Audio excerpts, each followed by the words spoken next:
सरकार आहे त्यांच्या कंट्रोलमध्ये असतं आणि मग असे अनेक प्रकार घडले की जिथं पोलिसांचा वापर हे राजकीय विरोधक संपवण्यासाठी केला गेला आहे किंवा आणखीन काही वेगवेगळ्या कारणासाठी पोलिसांनी त्यांना असलेल्या अटकेच्या अधिकाराचा गैरवापर केला गेला. तो गुन्हा केला आहे म्हणून त्याला अटक करता येत नाही. म्हणजे ते गुन्हा केलेला आहे किंवा गुन्हा केल्याचा आरोप त्याच्यावरती आहे, एवढ्या एका कारणासाठी त्याला तुम्ही अटक करणं हे काही योग्य नाही आहे की ते कायद्याला पण अभिप्रेत नाही आहे. त्यांना कुठला लागू होतो? म्हणजे जे केंद्रीय मंत्री आहेत की ज्यांना पोलीस प्रोटेक्शन आहे ते पळून जाऊ शकतात, हे जर पोलिसांनी सांगणं किंवा ते फरार होऊ शकतात, हे पटण्यासारखं आहे का? म्हणून त्यांनी असं ठरवलं की इथून पुढच्या सगळ्या केसेसमध्ये आम्ही असं डायरेक्शन देतोय की तुम्ही इथून पुढच्या सगळ्या केसेसमध्ये आरोपीला त्याच्या अटकेचे जे काही आधारभूत मुद्दे आहेत ते लेखी स्वरूपात काढावे. कारण इथपर्यंत बेकायदेशीर अटकेचा जो प्रकार आहे की जो सर्रास घडतो पण तो कधी कोण त्याच्याबाबत तक्रार करत नाही, तो म्हणजे ज्याला पोलिसांच्या भाषेमध्ये हैदराबाद कस्टडी म्हणतात. हैदराबाद कस्टडी म्हणजे त्याला ताब्यात घ्यायचं, अटक केल्यानंतर जे काही निर्बंध एखाद्या व्यक्तीच्या स्वातंत्र्यावरती येतात ते सगळे निर्बंध त्याच्यावर लावायचे, पण त्याला कायदेशीरित्या अटक दाखवायची नाही. त्या कुठल्याही कायद्याचं जर उल्लंघन, त्या अधिकारांचं उल्लंघन झालं तर त्याचे परिणाम भोगावे लागतात. इनकॉन्सिक्वेन्शियल काही नाही, प्रत्येकाला कॉन्सिक्वेन्सेस आहेत. काही कॉन्सिक्वेन्सेस कमी आहेत, काहीचे अगदी त्या केसचे म्हणजे त्याच्या कोठडी त्याला सुनवायचीच नाही, तात्काळ सोडून द्यायचं इथपर्यंत जाणारे अधिकार आहेत. ग्रामीण भागातले लोक असतात की ज्यांचं शिक्षण कमी आहे, ते फक्त येतात सांगतात की वकील साहेब आमच्या मुलाला उचलून नेले, कुठले पोलीस होते माहीत नाहीत, कुठल्या पोलीस स्टेशनला नेले माहीत नाही. मग तिथपासून सुरुवात होते. मग ते बारामती शहरच्या हद्दीत राहणारा असेल तर मग शहरच्या पोलिसांना विचारावं लागतं की अरे कुठले पोलीस आले ते बाहेरचे.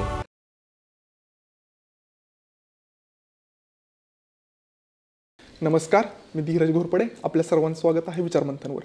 सध्याच्या काळामध्ये सर्वात जो महत्त्वाचा मुद्दा जो आलेला आहे तो म्हणजे अटक. कारण सध्याच्या काळामध्ये आपण बघतोय की जे सायबर क्रिमिनल आहेत ते व्हर्च्युअल अटक ही करत आहेत. त्याच संदर्भात म्हणजे काही असं मुद्दे असतात की लोकांना नॉलेज नसतं, अटक कशा प्रकारे केली जाते, लिगल वे काय आहे, इलिगल अटक काय असते, अटक होण्यापूर्वी आपण काय काय ॲक्शन घेऊ शकतो, अटकेच्या वेळी काय काय नियम पाळायला हवेत, अटक झाल्यानंतर आपण काय काय ॲक्शन घेऊ शकतो, त्यांची अटकेच्या वेळी काय काय त्यांचे अधिकार असतात, या सर्व संदर्भात चर्चा करण्यासाठी आज आपल्यासोबत उपस्थित आहेत बारामतीचे ॲडव्होकेट भार्गव पाटसकर सर. तुमचं खूप खूप स्वागत आहे सर विचारमंथनवर.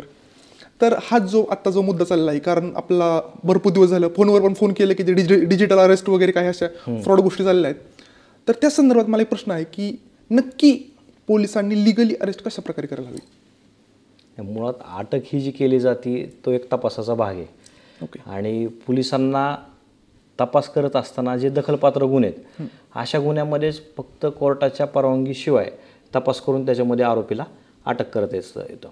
पण तो जो अधिकार आहे पोलिसांचा तो अमर्यादित अधिकार नाही आहे. त्यांना जे काही त्याच्यावरती कायद्याने, घटनेने आणि त्याच्यानंतर सुप्रीम कोर्ट, हायकोर्टाने वेळोवेळी जे काही मार्गदर्शक सूचना दिलेल्या आहेत त्या सगळ्याचं पालन करून ती अटक करावी लागते. ह्यापैकी कुठल्याही गोष्टीचं जर उल्लंघन अटक करतेवेळी, अटकेच्या नंतर झालं तर त्याचा अटकेवरती मोठा परिणाम होतो. अटकेची जी काही कायदेशीर आहे की नाही ह्याच्यावरती मोठा परिणाम होतो आणि मग त्याचा रिझल्ट शेवटी असा होतो की त्या आरोपीला जर अटक बेकायदेशीर ठरली तर त्याला पुढं कस्टडीमध्ये किंवा पोलिसांच्या ताब्यामध्ये पोलिसांना ठेवता येत नाही. त्याच्यामुळं आता पोलिसांना कुठले मुद्दे आहेत की त्याच्यावरती त्यांना अटक करायची त्याबाबत त्यांना सगळे ते अवगत आहेत. तरीसुद्धा हा जो कायदा आहे की अटक करत असताना कुठले नक्की मुद्दे पाळायचे असतात हा काही स्टॅटिक नाही आहे. म्हणजे काल जो ठरवला तो तसंच राहिला अशातलं काही नाही आहे. त्याच्यात रोज बदल होत गेले. म्हणजे पूर्वी DK बसूच्या एका केसमध्ये आले, त्याच्यानंतर काही त्यांना गाईडलाईन्स आल्या, त्याच्यानंतर वेळोवेळी आजपर्यंतसुद्धा वेगवेगळे गाईडलाईन्स येतच आहेत. त्याच्यामुळं ते डायनॅमिक आहे, रोज बदलत राहतो आणि पोलिसांना तशा पद्धतीने त्या सगळ्या गोष्टीचं पालन करावं लागणार आहे. नक्की कोणत्या महत्त्वाचे किंवा जे रिपिटेटिव्ह चुका होतात असं तुम्हाला निदर्शनास आलं पोलिसांकडून अटकेच्या वेळी? आता सध्याच्या काळामध्ये गेल्या काही वर्षांमध्ये अटक करत असताना सुप्रीम कोर्ट आणि कायद्यामध्ये पण तशा पद्धतीच्या तरतुदी केल्या गेल्या की काय होतं की शेवटी पोलीस यंत्रणा ही एका त्या राज्याचे जे काही सरकार आहे त्यांच्या कंट्रोलमध्ये असतं आणि मग असे अनेक प्रकार घडले की जिथं पोलिसांचा वापर हे राजकीय विरोधक संपवण्यासाठी केला गेला आहे किंवा आणखीन काही वेगवेगळ्या कारणासाठी पोलिसांनी त्यांना असलेल्या अटकेच्या अधिकाराचा गैरवापर केला गेला. ह्या सगळ्या गोष्टीवरती कंट्रोल असावं, एक चेक अँड बॅलन्स असावं. म्हणजे ज्याला कायदेशीर भाषेमध्ये आर्बिट्ररी अरेस्ट म्हणतात की मला वाटलं म्हणून मी अरेस्ट केली आहे, ह्या सगळ्या गोष्टीवरती एक बंधन असावं. म्हणून काय केलं गेलं की काही वर्गीकरण केलं गेलं की ज्या गुन्ह्याला शिक्षा 7 वर्षापर्यंत आहे त्याच्यामध्ये तुम्हाला अटक कशा पद्धतीने करावी आणि ज्या गुन्ह्याला म्हणजे ज्याचे गांभीर्य जास्त आहे साहजिकच आहे की ते शिक्षा त्या गुन्ह्याचे किती गंभीर गुन्हा आहे त्या प्रमाणामध्ये शिक्षा ठरवलेली आहे कायद्याने. तर जितका जास्त गंभीर गुन्हा आहे त्याला शिक्षा जास्त आहे. मग तो 7 वर्षाच्या पेक्षा जास्त शिक्षा असलेली जर तरतूद असेल त्याला तर त्याच्यामध्ये तुलनेने कमी मर्यादा आहेत त्यांच्यावरती. म्हणजे मर्यादा म्हणजे त्यांच्यावरती बंधनं कमी आहेत. पण जिथं गुन्हा किरकोळ आहे 7 वर्षापेक्षा कमी कालावधीचा शिक्षा त्याला आहे त्याच्यावरती पोलिसांची ही जी काही अधिकार आहे पोलिसांना तो अमर्यादित नाही आहे. त्याच्यावरती वेगवेगळे त्यांना बंधनं दिलेली आहेत. त्यातलं पहिलं बंधन असं आहे की तुमचं एक सॅटिस्फॅक्शन पाहिजे की ह्याची अटकेची आवश्यकता आहे. फक्त गुन्हा केला आहे म्हणून त्याला अटक करता येत नाही. म्हणजे ते गुन्हा केलेला आहे किंवा गुन्हा केल्याचा आरोप त्याच्यावरती आहे एवढ्या एका कारणासाठी त्याला तुम्ही अटक करणं हे काही योग्य नाही आहे की ते कायद्याला पण अभिप्रेत नाही आहे. मग त्याची अटक का आवश्यक होती ते तुम्हाला मेहरबान कोर्टाला सुद्धा पटवून द्यावं लागेल. आणि ते कोर्टाला पटवून देण्यापूर्वी तुम्ही त्याची नोंद घेतली पाहिजे की या कारणासाठी आम्ही अटक घेतोय. मग ते कुठले कारण असावे त्याचं पण काही त्याचा उहापोह झाला आहे कायद्यामध्ये वेगवेगळ्या सायटेशनमध्ये की बाबा तो पळून जाऊ शकतो, पुरावे नष्ट करू शकतो, तपासामध्ये आरोपी सहकार्य करणार नाही त्याला जर अटक केलं नाही तर. हे फक्त पोलिसांनी नोंदवलं म्हणजे त्यांचं काम झालं अशातला भाग नाही आहे. ते ज्या दिवशी त्या अटक केल्यानंतर एक 24 तासामध्ये त्याला न्यायालयासमोर सादर करण्याचं जे बंधन आहे त्याच्यानंतर केल्यानंतर ते न्यायालयासमोर गेल्यानंतर त्याचे कोठडे मागत असतात. मग पोलीस कोठडे किंवा न्यायिक कोठडे मागतात. त्यावेळी त्यांना ते हे कोर्टाच्या पण म्हणजे कोर्टाला पण ते पटलं पाहिजे की ह्यांनी जे काही कारणं सांगतायत ते संयुक्तिक आहेत. म्हणजे उदाहरण द्यायचं झालं तर बघा आपल्याला आठवत असेल की नारायण राणे साहेबांनी तत्कालीन मुख्यमंत्री उद्धव ठाकरेंच्या बाबत एक वक्तव्य केलेलं होतं. आता ते वक्तव्य कुठल्या गुन्ह्यामध्ये येतं का नाही येत याबाबत आपण चर्चा नको करायला पण त्याच्यावरती जे कलम लागलेले होते त्यांच्यावरती आणि त्यावेळी ते केंद्रीय मंत्री होते सिटिंग केंद्रीय मंत्री होते आणि असे असताना एका इन्कम्बंट मिनिस्टरला घरात जाऊन जेव्हा त्या ताट्यावरून अटक केली होती. उदाहरण देण्यामागचं काही म्हणजे फक्त का की हे बेस्ट एक्झाम्पल आहे पोलिसांच्या मिसयूजचा म्हणून मी सांगतो. आता एक 5 पॅरामीटर्स आहेत की ज्याच्यामध्ये तुम्ही एखाद्याची अटक जस्टिफाय करू शकता की ते पळून जाऊ शकतात, ते पुराव्याशी म्हणजे पुराव्याचे नासधूस करू शकतात, नष्ट करू शकतात, साक्षीदारांवरती दबाव आणू शकतात, तपासात सहकार्य करणार नाहीत. आता ह्या सगळे मुद्दे त्यांना कुठला लागू होतो म्हणजे जे केंद्रीय मंत्री आहेत की ज्यांना पोलीस प्रोटेक्शन आहे ते पळून जाऊ शकतात हे जर पोलिसांनी सांगणं किंवा ते फरार होऊ शकतात हे पटण्यासारखं आहे का? किंवा जो पुरावा एखाद्या फ्रॉडचे केस असतात बघा तर त्या फ्रॉडच्या केसेसमध्ये काय होतं की समजा एखादा ऑनलाईन फ्रॉड आहे किंवा मे बी एखाद्या बँकेमध्ये फ्रॉड झालेला आहे, एखाद्या संस्थेमध्ये फ्रॉड झाला आहे, ते सगळा कागदोपत्री पुरावा आहे आणि ते कागदपत्र अगदी पोलिसांनी त्याला अटक करण्यापूर्वी जर हस्तगत केले असतील तर मग पुरावे नष्ट करण्याचा प्रश्न येतो कुठं?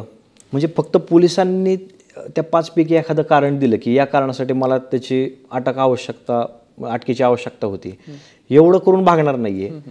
ते ज्या न्यायाधीशापुढे त्यांना उभं केलेलं आहे पुढची कोठडी मागण्यासाठी त्यांना पण ते कारणं पटले पाहिजेत आणि न्यायाधीशाने ते करत असताना ज्युडिशियल माइंड अप्लाय करायचं. आता हे जसे मी उदाहरण तुम्हाला दिलं तसं जर समजा आता त्या केसमध्ये काय घडलं होतं माहित नाही पण समजा पोलीस असं कारण घेऊन गेले असते की ते फरार होऊ शकतात किंवा पुरावे नष्ट करू शकतात. आता त्याच्यामध्ये नष्ट करण्यासारखे कुठले पुरावेच नव्हते.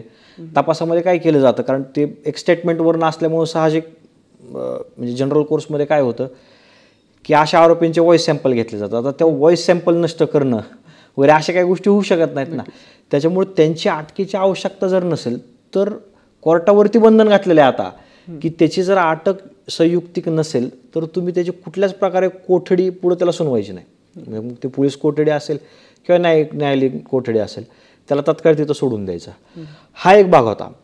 नंतरच्या काळामध्ये काय झालं की जर आपल्या घटनेमध्ये वगैरे सगळ्या ह्याच्यामध्ये एक बॅलेन्सिंग गोष्ट केलेल्या आहेत सगळीकडं की एखादा त्याच्यावरती आरोप आहे म्हणून त्याची कशी हेळसांड व्हावी, त्याला कुठले अधिकारच नसावेत किंवा तो आरोपी म्हणून स्ट्रीट व्हावा अशातला भाग नाही. एखादा दोषी केलेला आरोपी असेल ज्याला अगदी त्याच्यावरती अभियोग चालला आणि त्याच्यानंतर पुराव्यानुसार त्याला शिक्षा सुनावली तरी सुद्धा त्याला काही अधिकार आहेत. एक ज्याला आपण ह्युमन राईट्स म्हणतो तसे एक मानवी अधिकार काही आहेत आणि त्याचंच फक्त ते अधोरेखित केले गेलेत घटनेत असेल किंवा वेगवेगळे जे कायदे आहेत त्याच्यामध्ये.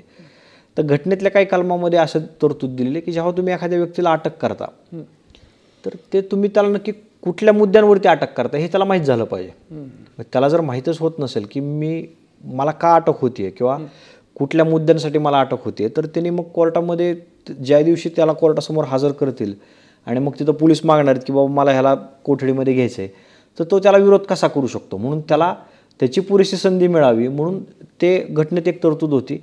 आणि त्याच अनुषंगाने कायद्यामध्ये पण जे अटकेच्या बाबत जे पूर्वी फौजदारी प्रक्रिया संहिता होती आणि आता सध्या भारतीय नागरी सुरक्षा संहिता जी आहे त्याच्यामध्ये पण तशीच तरतूद होती की तुम्हाला त्याला ग्राउंड्स ऑफ अरेस्ट काय आहेत ते तुम्ही त्याला कळवले पाहिजेत. सध्या हा जो मुद्दा सगळीकडे देशभरामध्ये चर्चेचा आहे किंवा कोर्टामध्ये वेगवेगळ्या प्रकारचे पिटिशन्स या मुद्द्यावरती येतात, त्याचं कारण असं झालं की एक पंकज बन्सल नावाच्या एका आरोपीला ईडीने अटक केलं. त्याला अटक करतेवेळी त्याचं असं म्हणणं होतं की मला अटकेचे कारण म्हणजे अटकेचे जे मुद्दे आहेत ते मला काही कळवले नाहीत. साहजिक जे काही अभियोग पक्ष होता म्हणजे ज्याला पोलीस किंवा इतर यंत्रणा जे असतात त्यांचं म्हणणं होतं की आम्ही ते कळवलंय. कोर्टासमोर असा प्रश्न निर्माण झाला की मग आता आरोपीचं तोंडी बोलणं विरुद्ध एका यंत्रणेचं तोंडी बोलणं किंवा एखाद्या अधिकाऱ्याचं ह्यापैकी कुणाला महत्त्व द्यायचं. म्हणून त्यांनी असं ठरवलं की इथून पुढच्या सगळ्या केसेसमध्ये आम्ही असं डायरेक्शन देतोय की तुम्ही इथून पुढच्या सगळ्या केसेसमध्ये आरोपीला त्याच्या अटकेचे जे काही आधारभूत मुद्दे आहेत ते लेखी स्वरूपात कळवावे. कारण इथपर्यंत ते कसे कळवावे ह्याच्याबाबत कुठं काही स्पष्ट हे नव्हतं. आता सध्या ते कळवल्यापासून बरं. आणि कोर्टाने पुढे असं सांगितलं की हे जर तुम्ही कळवलं नाही तर त्याची अटक बेकायदेशीर ठरेल आणि मग त्याला तुम्हाला कस्टडीमध्ये ठेवता येणार नाही. आणि त्याच्यावरती थोडं काही मध्ये आधी वेगवेगळे जजमेंट्स येत गेले, त्याच्यात थोडं डेव्हलप झाला कायदा. पण आता सध्या जे काही या मुद्द्यावरती इलिगल अरेस्टवरती जे जास्तीचे प्रकरणे येतात ते या मुद्द्यावरती जास्त येतात. ओके, आता हा झाला मुद्दा एक. पण अजून एक मुद्दा आहे की अटक फक्त फौजदारी केसेसमध्ये होतो का आपल्या ज्या दिवाणी केस असतात त्यामध्ये होऊ शकतो? दिवाणीमध्ये पण होऊ शकते. म्हणजे एखाद्या कोर्टाचा जो काही न्यायनिवाडा असतो त्याची अंमलबजावणी करतेवेळी ते सिव्हिलमध्ये तसं ते गेलं जातं, ते सिव्हिल प्रिझनमध्ये असतं. पण त्याची प्रकरणं खूप कमी असतात. म्हणजे त्याला कारण काय असतं की ते एक अगदी शेवटचा पर्याय म्हणून त्या गोष्टी केल्या जातात. आणि समजा एखाद्याला सिव्हिल प्रिझनमध्ये टाकलं आणि त्याच्यानंतर तो जो काही दिवाणी स्वरूपाचा जो दावा आहे किंवा त्याचं जे काही निकाल आहे त्याची अंमलबजावणी करण्यासाठी इतर मार्ग जर खुले झाले तर ते त्यावेळी त्याची तुरुंगातून सुटका केली जाते. ते अगदी नाईलाज असतो म्हणून ते केलं जातं. असे प्रकार सहसा घडत नाहीत.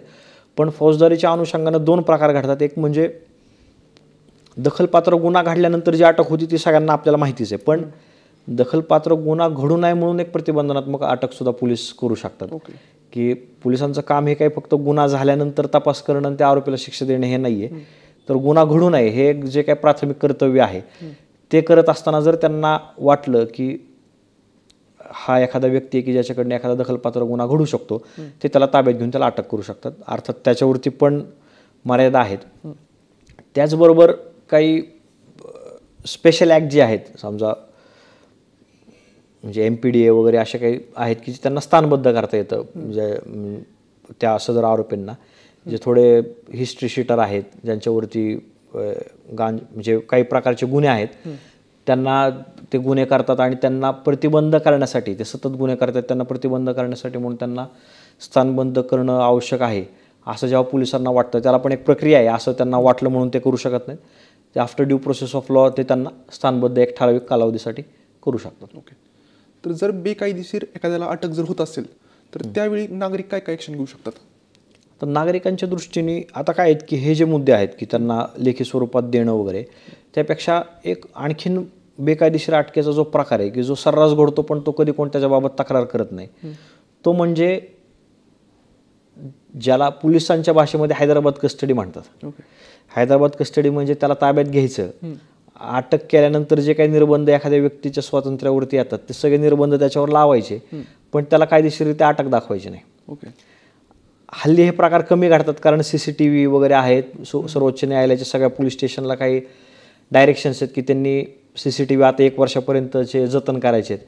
अशा सगळ्या गोष्टीमुळे ते कमी झाले आहेत. पण तरी देखील काही कमी जास्त प्रमाणामध्ये हे पोलिसांकडनं केलं जातं. सहसा चोरी किंवा असे काही गुन्हे असतात की ज्याचं उकल त्यांना पोलिसांना कायदेशीर मार्गाचा अवलंब न करता करावा लागतो अशा केसेसमध्ये ते केलं जातं. पण तो अधिकार राहतो की तुम्हाला जर समजा म्हणजे जेव्हा एखाद्या आरोपीला पोलीस कोर्टात हजर करतात त्यावेळी कोर्ट विचारतं की तुला अटक कधी केलं. आणि जर त्याला ते 24 तासापेक्षा जास्त वेळ पोलिसांनी ताब्यात ठेवला असेल तर मात्र त्याचे परिणाम पोलिसांना भोगावे लागतात. अशा सगळ्या गोष्टी आहेत. आणि आत्ता सध्या जो काही प्रकार घडतोय, मी 7 वर्षापर्यंतचा जो सांगितला की ते कारण संयुक्तिक नसेल, ते आरोपी त्याचे वकील तिथं कोर्टासमोर मांडून त्याची पुढं कोठडी मिळणार नाही ह्याची दक्षता घेऊ शकतात. पण त्याला जर लेखी स्वरूपामध्ये दिलं नसेल तर तो हे कोर्टाला ती गोष्ट कोर्टाच्या निदर्शनास आणून देऊ शकतो की मला माझ्या अटकेचे मुद्दे हे काही लेखी स्वरूपात दिलेले नाही आहेत, त्याच्यामुळे माझी सुटका व्हावी. आता हे मी तुम्हाला सांगतोय ते सध्या तरी सगळ्या गुन्ह्यांना लागू आहे. पण ह्याच्याबाबत सुप्रीम कोर्टामध्ये एक निकाल प्रलंबित आहे, राखीव ठेवलेला आहे. तो एप्रिलमध्ये त्याचे आर्ग्युमेंट झाले. त्याचा निकाल काय येतोय त्याच्यावरती कदाचित वर्गीकरण होण्याची शक्यता आहे की काही जे गंभीर स्वरूपाचे गुन्हे जसे की खुनाचा आहे, बलात्कार आहे, मे बी त्याच्यामध्ये ते काही वेगळा निर्णय घेऊ शकतील. तुम्ही आतापर्यंतच्या करिअरमध्ये बघितलंय कधी की हैदराबाद अटक काय करायला झाली, असा एखादा किस्सा आहे का? आता खूप होतात तशा ह्याच्यातले. पण काय होतं की जे पक्षकार असतात किंवा हैदराबाद कस्टडीमध्ये ज्यांना ठेवलं जातं त्या लोकांची आणि त्यांच्या घरच्यांची मानसिकता पोलिसांच्या विरोधात तक्रार करण्याची नसते. आणि शेवटी त्यांचीच जर मानसिकता नसेल तर आपल्यासारख्या एखादा वकील त्यांच्या बाजू मांडायला तयार जरी असेल तरी ते थोडंसं जे कन्क्लुझिव्ह एंडला जायला पाहिजे तिथपर्यंत ते जात नाही. पण असे काही कस्टोडियल टॉर्चरचे केसेस घडलेले आहेत. मी आता पोलीस स्टेशन किंवा त्या आरोपींची नावं न सांगता बारामती तालुक्यातल्या एका पोलीस स्टेशनमध्ये घडलेला प्रकार होते. त्याच्यामध्ये ते संबंधित जे पोलीस उपनिरीक्षक वगैरे होते किंवा जे काही अधिकारी होते त्यांच्याबाबत त्यांनी काही टॉर्चर केलेलं होतं त्या लोकांचा, त्याच्याबाबत त्या आरोपींनी कोर्टात तक्रार केली. कोर्टाने त्यांच्या सगळ्या आरोपाची पडताळणी केली. मेडिकल झालं. मेडिकलनंतर ते बोलतात त्याच्यात तथ्य आढळून आल्यानंतर त्या पोलीस अधिकाऱ्यांवरती गुन्हे दाखल होऊन पुढची काही कारवाई झालेली होती. तर कदाचित असं जेव्हा कधी खूपच कायद्याचं उल्लंघन होईल तेव्हा मे बी पुढं एखादा आरोपी तयार झाला तर त्या गोष्टी होणार आहेत. इतकंच नाही तर म्हणजे ही फक्त काय पोलिसांची एकेरी जबाबदारी अशातला भाग नाही आहे. जे न्यायाधीश आहेत की ज्यांच्यासमोर हे रिमांडची जी प्रोसेस असते की त्याला त्यांची कोठडी द्यायची का न द्यायची त्यांच्यावरती पण बंधन आहेत. म्हणजे एक नगर जिल्ह्यातली एक अतिशय फेमस केस होती. त्यांचं नाव न सांगता एक वकील होते. त्या वकिलांच्या मुलावरती एका महिलेने 376 म्हणजे बलात्काराच्या बाबतले आरोप केलेले होते. आणि ती जी केस अशी होती की त्यानंतर मी ही घटना त्या मुलाचे वडील आणि आई या दोघांना सांगितलं आणि त्यावेळी त्यांनी पण मला शिवीगाळ दमदाटी करून हाकलून लावलं. मग आता गंमत अशी होती की त्या तिघांवरती जो गुन्हा दाखल केला तो एकच FIR एकच होतं. ही कायदेशीर प्रक्रिया तशीच असते. काही 3 वेगवेगळे लोक आहेत किंवा त्यांचा रोल वेगळा आहे, घटना वेगळ्या आहेत म्हणून वेगळे FIR होतात अशातला भाग नाही आहे. ते एक कंटिन्युएशनमध्ये झाले म्हणून त्यात धरलं जातं. पण ते बलात्काराच्यासाठी हे चार्ज पण होणार नव्हते कारण त्या बलात्काराच्या काय जे काय कथित घटना होती त्याच्यात त्यांचा काही रोल पण नव्हता. त्यांचा फक्त दमदाटीपुरता रोल होता. आता दमदाटीची जी कलमं होती त्यावेळी IPC 504-506 हे बेलेबल कलमं होते म्हणजे जामीनपात्र. आता जामीनपात्र म्हणजे की ज्याच्यामध्ये अधिकारानेच तुम्हाला जामीन द्यावाच लागेल कोर्टाला, तिथं ऑप्शन नाही आहे की द्यायचा का न द्यायचा. असं असताना कोर्टाने त्यांना कोठडी सुनावलेली होती. त्यांचा जामीन फेटाळलेला होता. नंतर जाऊन त्यांना सत्र न्यायालयाने जामीन दिला. मग त्यांनी या मुद्द्यावरती हायकोर्टात रीड केल्यानंतर न्यायाधीशांवरती ताशेरे तर ओढलेच पण त्या जे काही तपासी अधिकारी होता की ज्यांनी त्यांची अटक केली त्याला त्याच्या पगारातनं त्यांना कॉम्पेन्सेशन द्यावं लागलं होतं. तर असे प्रकार घडत राहतात. जे तुम्हाला 24 तासामध्ये कोर्टासमोर हजर केलं नाही किंवा जे काही तुम्हाला दिलेले कायद्याने अधिकार आहेत त्या कुठल्याही कायद्याचं जर उल्लंघन त्या अधिकारांचं उल्लंघन झालं तर त्याचे परिणाम भोगावे लागतात. इनकॉन्सिक्वेन्शियल काय नाही आहे. प्रत्येकाला कॉन्सिक्वेन्सेस आहेत. काही कॉन्सिक्वेन्सेस कमी आहेत, काहीचे अगदी त्या केसच्या म्हणजे त्याच्या कोठडी त्याला सुनवायचीच नाही तात्काळ सोडून द्यायचं इथपर्यंत जाणारे अधिकार आहेत. अटक झाल्यानंतर एखाद्या व्यक्तीला काय काय अधिकार असतात? कारण बहुधा आपण बघतो की तरुण लोकांना अटक होते ती म्हणजे तुमच्या वडिलांना बोलवा, आईला बोलवा, हे असं काय असतं का? म्हणजे त्यांचे मूळत अधिकार आता जसं मी सांगितलं की त्या व्यक्तीचे हे अधिकार झाल्यानंतर त्यांनी नामनिर्देशित केलेला एखादी व्यक्ती असेल, त्याचा मित्र असेल, त्याचे घरचे असतील, कोण असतील, त्यांना बाबा आम्ही ह्याला अटक केलेलं आहे आणि त्याला अटक केल्यानंतर त्याला या गुन्ह्यासाठी आम्ही अटक करतोय, त्याला या कोर्टात आम्ही हजर करणार आहे, ह्याची माहिती मिळण्याचा एक अधिकार असतो. कारण खूप वेळा असं प्रकार घडतात आमच्याकडं काही ग्रामीण भागातले लोक असतात की ज्यांचं शिक्षण कमी आहे, ते फक्त येतात आणि सांगतात की वकील साहेब आमच्या मुलाला उचलून नेले, कुठले पोलीस होते माहीत नाहीत, कुठल्या पोलीस स्टेशनला नेले माहीत नाही. मग तिथपासून सुरुवात होते. मग ते बारामती शहरच्या हद्दीत राहणारा असेल तर मग शहरच्या पोलिसांना विचारावं लागतं की अरे कुठले पोलीस आले ते बाहेरचे, त्यांनी कुठली कारवाई केली आहे का. मग काही वेळा स्थानिक गुन्हे अन्वेषण पथकाचे असतात, काही वेळा इतर राज्यातले कुठले पोलीस असतात. मग ह्या गोष्टीची चौकशी करावी लागते. हे जर सगळे त्यांना असलेले जे काही कायद्यातल्या तरतुदी आहेत त्याचं जर पालन झालं तर कमीत कमी ह्या गोष्टीची अडचण त्या लोकांना येत नाही. कारण माझ्याकडे एक केस होती, तो चेन्नईचा आरोपी होता, त्याला पुण्यामध्ये अटक झाली. पुण्यात अटक झाल्यानंतर त्याला सायबरचा ऑफेन्स होता, त्याला तिथनं तो त्या कोठडीमध्ये असताना त्याचा जामीन अर्जावरती निकाल येईपर्यंतच त्याला काय झालं की त्यांनी संभाजीनगर जिल्ह्यात पण एक गुन्हामध्ये त्याचं इन्व्हॉल्वमेंट दिसून आली, म्हणून त्याला तिथल्या पोलिसांनी उचलून नेलं. आता गंमत अशी झाली की त्याला मराठी कळत नव्हतं, हिंदी कळत नव्हतं, इंग्लिश कळत नव्हतं. त्याने त्याच्या घरच्यांना तेलुगूमध्ये तमिळमध्ये काय सांगायचं ते सांगितलं. त्याचे घरचे तिथले एक माझे मित्र होते वकील, त्यांच्याकडे जाऊन तिथनं मला ते कॉन्टॅक्ट करत होते. त्यांना सांगताच येत नव्हतं की कुठल्या पोलिसांनी अटक केलं आणि कुठल्या ह्याच्यात नेलं. मग ते खूप वेळानंतर मग तिथं आम्हाला एका पोलिसांचा त्या वकिलांना फोन गेला की आम्ही या पोलीस स्टेशनमधनं बोलतोय आणि त्याला आम्ही पकडून आणलेलं आहे. मग नंतर थोडीशी हालचाल सुरू झाली. तोपर्यंत त्यांनी त्याला त्या कोर्टासमोर हजर करून तिथले एक स्थानिक वकील उभे राहून त्याच्या बाजूनं, त्याच्या वतीनं काय बाजू होती ते मांडून पुढं काम सुरू झालेलं होतं. मग असे काही काही वेळा नुकसान होतं आरोपीचं किंवा त्याच्या अधिकाराचं उल्लंघन केलं जातं अशा. आता आपण बघतो की बहुधा अटक झाल्यानंतर जो अटक केलेला व्यक्ती आहे त्याला मारहाण होती, गैरवर्तन होतं, तर त्या संदर्भात तो काय काय करू शकतो. कारण कधीही कोर्टात गेल्यानंतर 24 तासाच्या आत जेव्हा सादर केलं जातं तेव्हा अगोदर जे न्यायाधीश असतात ते विचारतात तुम्हाला काय मारहाण झाली का, काय दबाव आहे का. पहिला तोच प्रश्न विचारतात. दबावापेक्षा ते विचारतानाच विचारतात की पोलिसांविरोधात काय तक्रार आहे का, आणि ती त्यांना अपेक्षित तक्रार तुम्हाला काही मारहाण केलंय का किंवा टॉर्चर केलंय का तेच आहे. कारण ही काही फक्त म्हणजे त्यांना टॉर्चर केलंय आणि म्हणून हे तुम्हाला करता येत नाही. हे सुप्रीम कोर्टाचे इतक्या निकालांमध्ये आत्तापर्यंत स्पष्ट करण्यात आलेले आहे. त्याच्यामुळं ती कोर्टावरती पण ते बंधन आहे, त्यांची पण जबाबदारी की तुम्ही या गोष्टीची खात्री करा. म्हणजे इतकंच नाही, माझ्याकडे एक अशी केस होती की त्याच्यामध्ये एका आरोपीला हजर करते वेळी त्याच्या डोक्याला बँडेज होतं. तर त्याला ज्या साहेबांपुढे इथं हजर केलं होतं त्यांनी त्याला ते विचारलं की तुझ्या डोक्याला बँडेज काय. मग त्यांनी सांगितलं की असं असं झालं. ते सगळं त्यांनी ते रिमांडच्या ऑर्डरमध्ये घेतलं आणि त्याला त्यांनी परत 2-3 वेळा त्याचं स्पष्टीकरण विचारलं की बाबा हे तुला जे बँडेज आहे ते पोलिसांच्या मारहाणीमुळं किंवा असं काही की ज्याच्याबाबत तुला माझ्याकडे तक्रार करायची अशा कुठल्या कारणामुळं आहे का. जेव्हा त्यांची खात्री पटली की नाही, त्याच्यानंतरच मग त्यांनी त्याला कोठडी सुनावली. कारण जर ते पोलिसांच्या मारहाणीतलं जर असतं तर मग त्यांना पोलीस कोठडी त्यांना सुनावता आली नसती आणि त्याला नॅचरली त्याला ज्युडिशियल कस्टडीत पाठवायला लागलं असतं. आता एक आउट ऑफ बॉक्स क्वेश्चन आहे की बहुधा मारहाण झालेली असते तरीही गुन्हेगार किंवा जो अटक केलेला व्यक्ती ते कधीच कबूल होत नाही की मला मारहाण झाली म्हणून. कारण त्याला काय गणित आहे. आता गणित असं आहे, ते माझ्यापेक्षा ते लोक जास्त सांगू शकतात. मी स्वतः माझ्या घरासमोरच पूर्वी पोलीस स्टेशन असायचं. वेगवेगळ्या सामाजिक काही कामामुळं, कुठले निवेदनं, काही आंदोलन मोर्चेमुळं आम्ही सहज जाणं व्हायचं. तर तिथं गेल्यावरती आम्ही क्रिकेटसुद्धा खेळायचो त्या आवारात पूर्वी, जेव्हा काही नव्हतं तेव्हा. तर त्यामुळे तिथं बघितलेलं की कशा पद्धतीने आवाज यायचे तिथनं. आणि ते ठीक आहे, ते काय पोलिसिंगमधला तो नॉर्मलचा गोष्ट आहे. त्याच्यावरती जोपर्यंत कोण रिपोर्ट करत नाही तोपर्यंत जसे कितीतरी गोष्टी दुर्लक्षित होतात किंवा ते नाहीच आहे असं वाटतं, तशा पद्धतीचं आपण त्या ह्याच्यात राहणं. लोक ते का करत नाहीत ह्याचं कारण असं आहे की त्यांना ते तक्रार केल्यानंतर त्यांना भीती असते की हे तक्रार केली आणि नंतर परत जर मला पोलीस कस्टडी मिळाली तर माझं काय होईल. आणि त्याच्यामुळं ते केलं जात नाही. सहसा काही वेळा त्याचा गुन्हा इतका किरकोळ स्वरूपाचा असतो की ते मुद्दे रेज न करता सुद्धा तो त्या दिवशी किंवा 1-2 दिवसात सुटण्यासारखी परिस्थिती असते. मग घरच्यांची मानसिकता असते, पोलिसांची वाईटपणा नको, काय असेल ते होऊ दे, ते बघू आणि त्यातनं बाहेर पडू. त्याच्यामुळे ह्या जरी घटना घडत असतील तरी ते कोण फारसं कोर्टात किंवा इतर ठिकाणी तक्रार करत नाही त्याची. ओके. तर अटक होण्यापूर्वी किंवा अटक झाल्यानंतर जी जामिनीची प्रक्रिया असते ते नक्की काय असते बरं.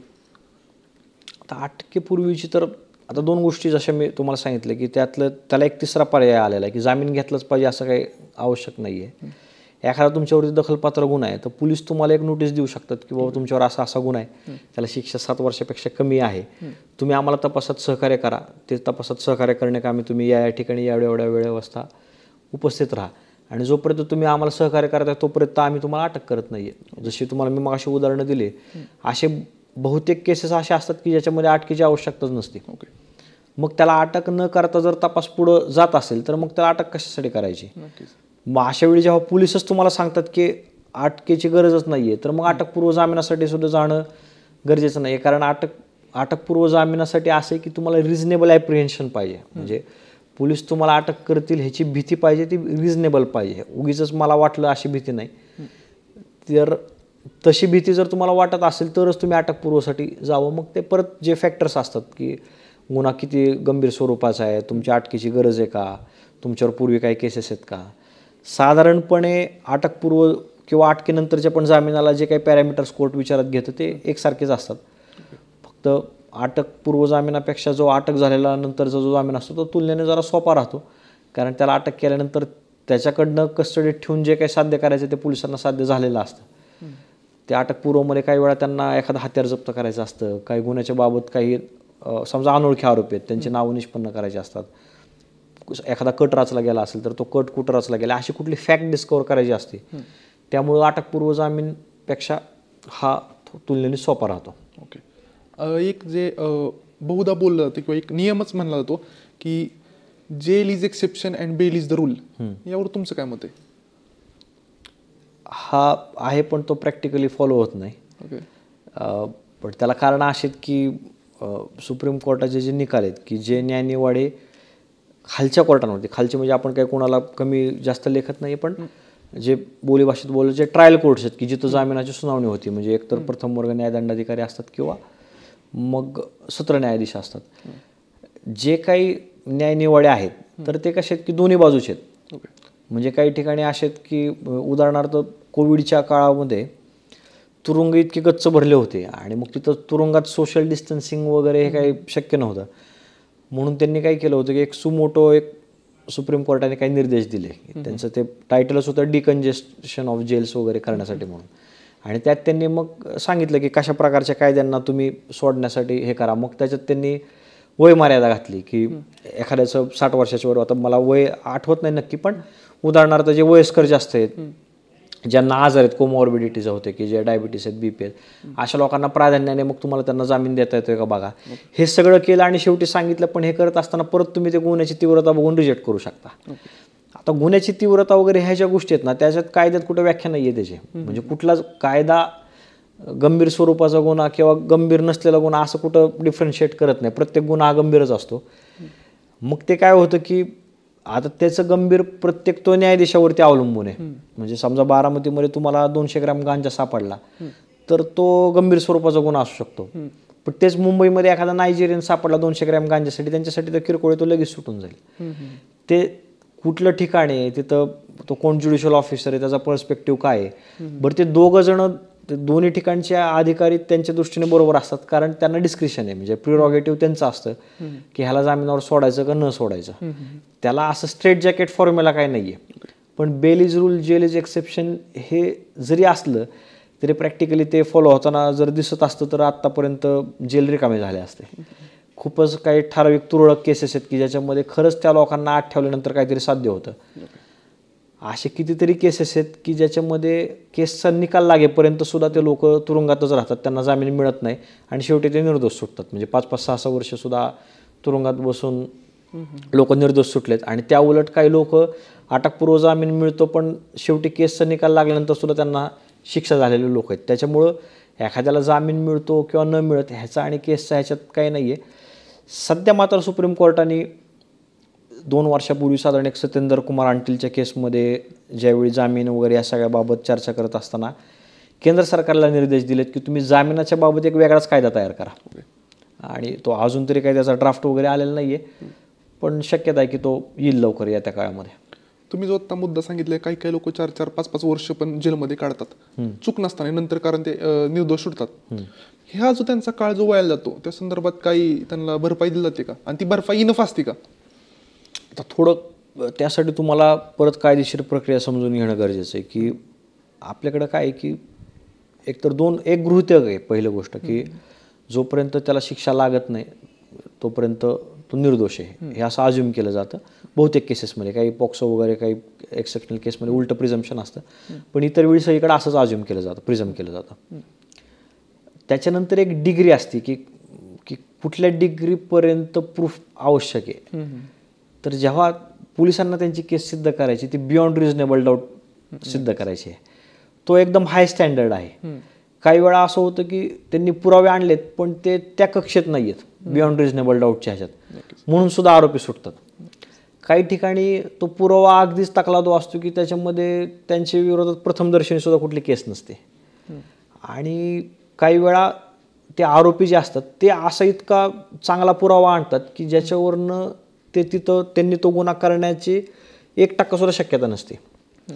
आता काय होतं की जेव्हा त्यांचं सुटका ही बेनिफिट ऑफ डाऊट देऊन की त्यांना एक संशयाचं बेनिफिट देऊन सोडलेलं असतं की त्यांच्या विरोधात तितका आवश्यक म्हणजे शिक्षा सुनावण्या इतपत आवश्यक पुरावा आलेला नाही आहे, अशा केसेसमध्ये काय होतं की ते सहसा कुठल्या आरोपीसुद्धा ते कॉम्पेन्सेशन मागणं किंवा माझ्यावरती खोटी केस केली म्हणून त्या फिर्यादीच्या विरोधात तक्रार करणं जाणं वगैरे अशा प्रकार करत नाहीत. पण असे काही केसेस असतात म्हणजे उदाहरणार्थ एखादी मारामारीची केस आहे, त्याच्यात फिर्यादी एक स्पेसिफिक केस घेऊन येतो की या व्यक्तीने मला या दिवशी बारामतीमध्ये मारहाण केली आणि त्या दिवशी तो माणूस समजा अगदी परदेशातच आहे, त्याचा पासपोर्ट विजा आहे की जे कॉन्क्रीट प्रूफ आहे. हा खूप कॉन्क्रीट प्रूफ आहे की ज्याच्यावरती तो सिद्ध करू शकतो की बाबा हे शक्यच नाही मी त्यावेळी बारामतीत होतो. अशा केसमध्ये मात्र ते फिर्यादी आणि जी काही तपास यंत्रणा आहे की जी त्यांच्या विरोधात दोषारोपपत्र पाठवते त्यांच्यावरती काही कारवाई किंवा त्यांच्यावरती एखादी प्रोसिडिंग इन्स्टिट्यूट करण्या इतपत आहे तसं करता येऊ शकतं.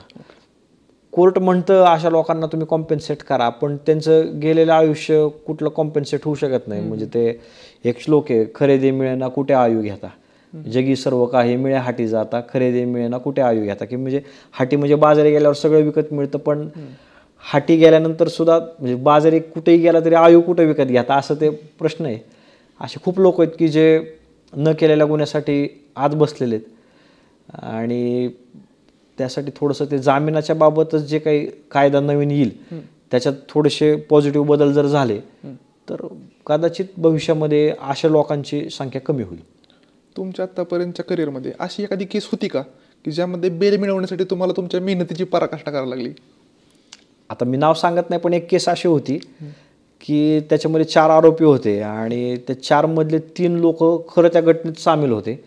एक जण नव्हता, पण तो चौथा दुसरा होता की जो त्या केसमध्ये त्याला आरोपीच केलेलं नव्हतं.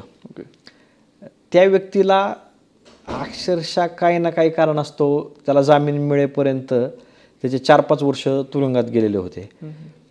कदाचित केसमध्ये काय होईल माहीत नाही. आणि अशीच एक दुसरी केस होती की जी सुप्रीम कोर्टापर्यंत एका आरोपीला 2017 मधली घटना त्याला माहीत झालं 2019 मध्ये, 2018 मध्ये गुन्हा दाखल झाला त्या 17च्या घटनेचा. तो प्रायव्हेट केसनी दाखल केला. मग त्याच्यानंतर त्यांनी 2019 मध्ये बेल दाखल केला. सेशनने त्याला बेल दिला नाही. हायकोर्टात गेले 2020च्या साधारण कोविडच्या आधी गेले, हायकोर्टाने इंटरिम दिलं. आणि कोविडच्या वेळेमध्ये काय होतं की थोडं कोर्टावरती पण म्हणजे कोर्टाच्या वर्किंग आवर्सवरती पण रिस्ट्रिक्शन्स होतं. अल्टरनेट बसायचे किंवा जे अर्जन्सी नाहीत असे कामं बोर्डावरती येत नव्हते.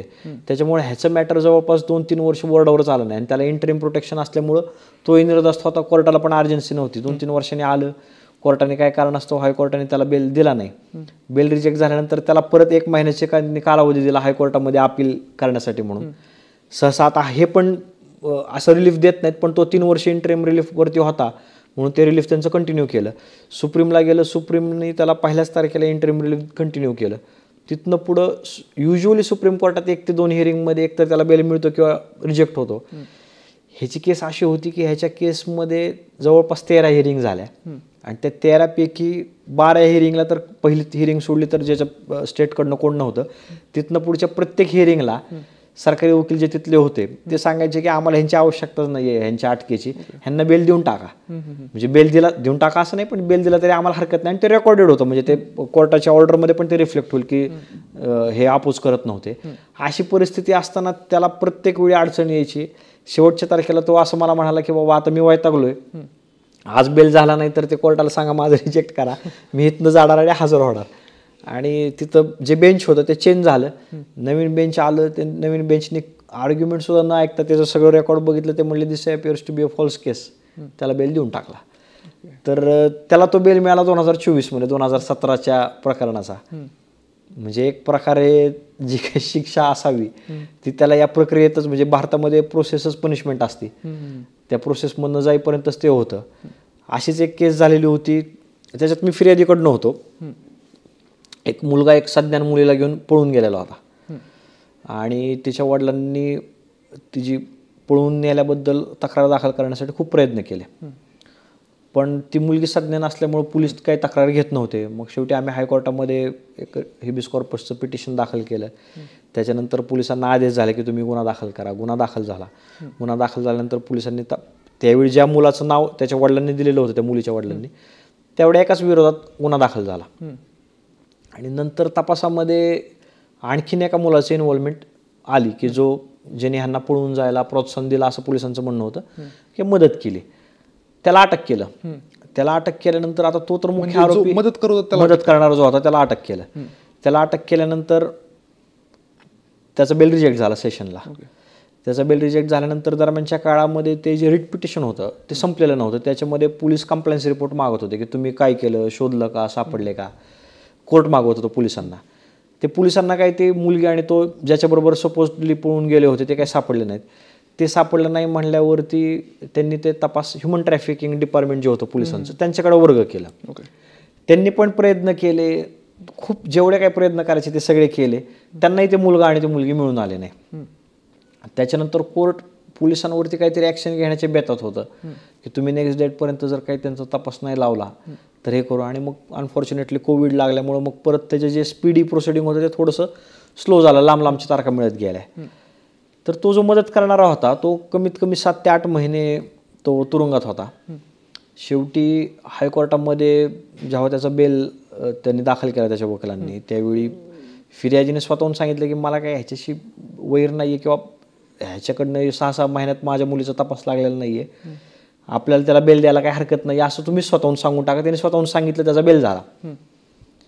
त्याच्यानंतर गंमत अशी झाली की ते साधारण 2 ते 3 वर्षांनी त्या मुलीच्या वडिलांनीच त्या मुलीला आणि त्या मुलाला उत्तर प्रदेशमध्ये एका ठिकाणी शोधलं आणि तिथनं इथं घेऊन आले.